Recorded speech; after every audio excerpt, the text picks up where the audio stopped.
khisan le taksa lai quy sop pi te hung khom ta lôi khom ding in som leng so sia te in lam suan tai ti ni tum mange hin o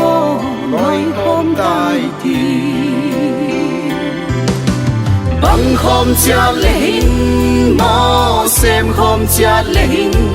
mo thua khom chia le hin mo inam đi ki thu gwal takin o dai dan na bein o sa bon thiam takin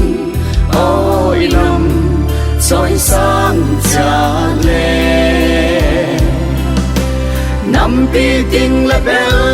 tak nam sa le thu pi nam gal hat le swanum hi di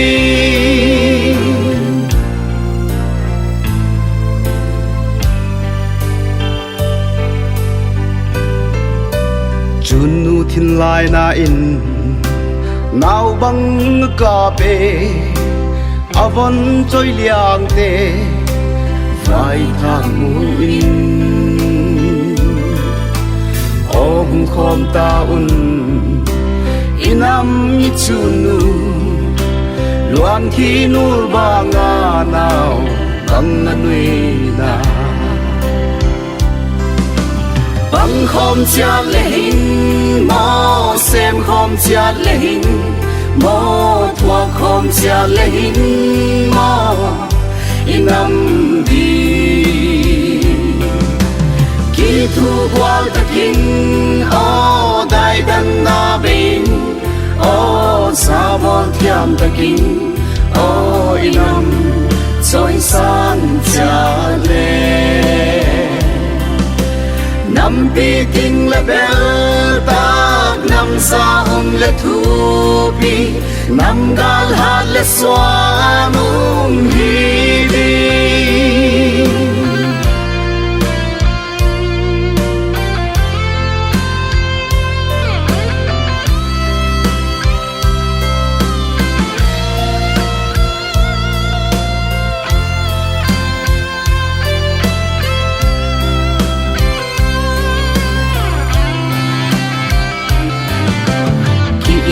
signale kit swam bol mate I hun phat lai ni aliam tam dấu tai su than bay tai tiêu ki hoa bol mate xóa bi nang le kei lai quy khát so bi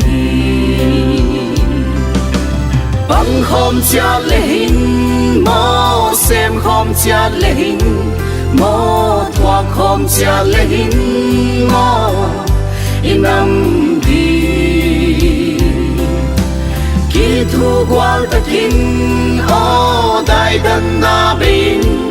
o sa bon thiam takin o inam choi sang cha le nam pi ting la bel tak nam sa le thu pi nam gal hat le swanum hi di nam pi ting la bel tak nam sa le thu pi nam gal hat le swanum hi